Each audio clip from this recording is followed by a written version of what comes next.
Hey, C+ guy here. Welcome back to a new video. So today we're going to be talking about try and catch blocks and how in C++ we can use them to catch exceptions. Now this isn't something that was available in C, although in C you could handle signal events, which is something different. This is for exceptions. So stand by and we're going to get into it.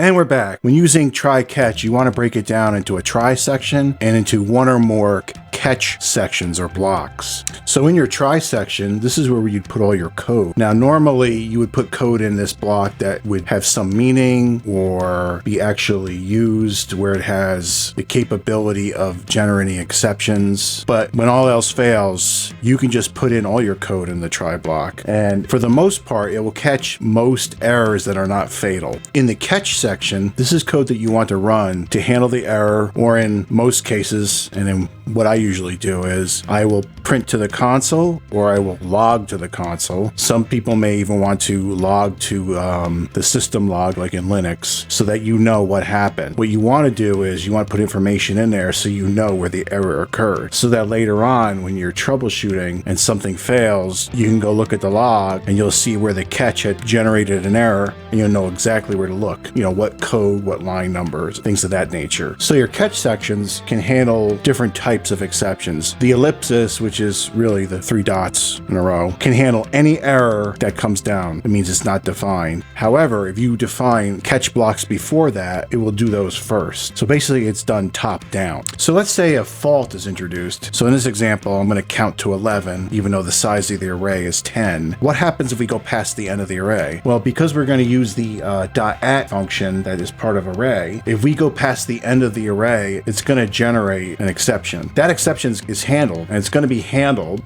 The catch block looking for standard exception, in this particular case out of range, is going to get called first. Now, if a standard exception is generated that it doesn't know what it is, or some other exception it doesn't know what it is, it's going to go to the last catch block, which is the final catch-all. You can create your own comprehensive list of exceptions such as these, or if you just want to keep it simple, you can just use standard exception by itself and then you'll catch most of them, such as this. Many times I just use 2 catch blocks, one for standard exception and then another one for everything else. Great, so now that we have gone over the basics, let's get to some code and I will be right back.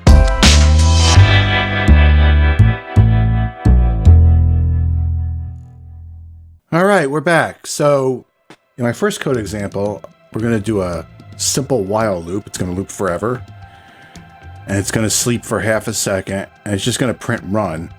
And in that loop, we're going to zeroize out an array of values, actually a vector of values. It's going to go past the end and it's going to cause it to crash. Now, when we run this, there will be an exception generated. But because we don't have any try catch set up, the application crashes. It just ends, and I will demonstrate. All right, so an error was generated. So you get a suspension right here, or suspended, and it's a signal. It's an unknown signal. And that is because an exception was generated and it wasn't handled.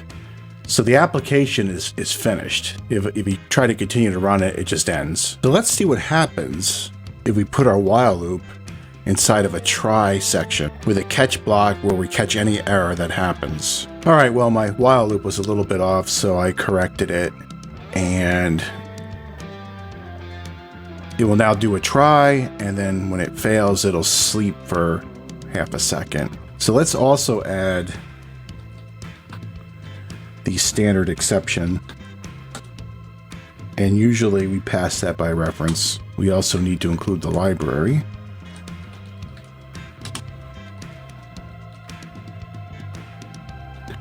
Typically what most people do is, since exception E is a class, I have 2 catch blocks. I print what the error is. By the way, the what method returns a pointer to a char star, which fits in well with printf. And then for some reason on this system, I'm using main W. I have to do a flush to standard out to see it print. No big deal. So I stuck it in there. So when we run this, an interesting thing happens. we see the initial run attempt, and then when we go out of range, it prints the error and it says vector out of range, range check. And it actually gives the size. It gives some useful information. But the key takeaway here is when we run this, it doesn't crash. It keeps going. So when you're doing your development, and for what I like about it, especially on embedded systems, by using these try-catch blocks, I can catch errors and the application will not crash. Now, it may not complete what it was supposed to do at the time, but if you're trying to do robust code, it's nice to know that your application stays up and running, and then maybe you can handle the error, or maybe it's just a minor error, it gets logged, or goes to a log file, but in the end, your application stayed up and running. It continued doing what it was supposed to do. Very important, especially for real-time systems. So that is something I really love about using try and catch. Now, try and catch is very extensive, and to use it properly, you really have to do, I'm giving you an introduction to this, and this can help you in a lot of different things. But to really use it, if you're going to develop your own classes, you should learn how to use the throw method. Now, I'm going to get into that in a minute.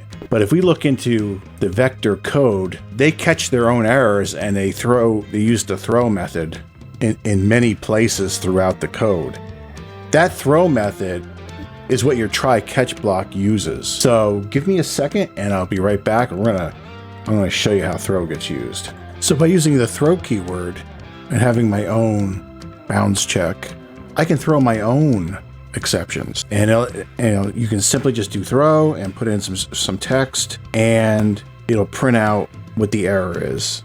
Oh, one thing I forgot to do, since we're throwing a char star message, these work by types. So we have to add that to the list. All right, so I completed the catch block for a constant char star. And now when we run it, it says caught exception, and it's printing out this message right here. So that's pretty cool.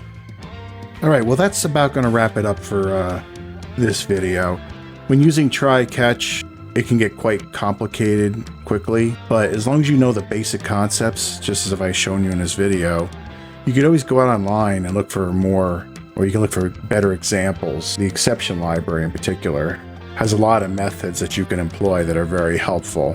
The takeaway is you use try catch, your application will keep running, when in a lot of other cases, it would just crash, and then you'd have to go into the operating system to find out what happened. If you can handle the exception yourself and not have the program crash, especially in a critical system, you can keep things running. It's your choice to whether you want to output to the console or do some kind of logger where it saves to a file and you can go back and look later with timestamps. There are plenty of ways to do that also.